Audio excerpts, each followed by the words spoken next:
என்னதான் நடக்கும் நடக்கட்டுமே, இருட்டினில் நீதி மறையட்டுமே, தன்னாலே வெளிவரும் தயங்காதே, தலைவன் இருக்கிறான் மயங்காதே. என்னதான் நடக்கும் நடக்கட்டுமே, இருட்டினில் நீதி மறையட்டுமே, தன்னாலே வெளிவரும் தயங்காதே.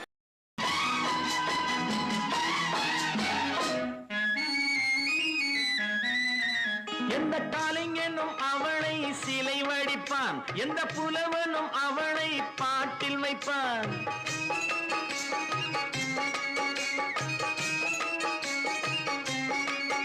எந்த கலைஞனும் அவளை சிலை வடிப்பான், எந்த புலவனும் அவளை பாட்டில் வைப்பான். அந்த இயற்கையும் அவள் மேல் காதல் கொள்ளும், அவள் நினைவாலே என் காலம் செல்லும். நான் பார்த்ததிலே அவள் ஒருத்தியை தான் நல்ல அழகி என்பேன்.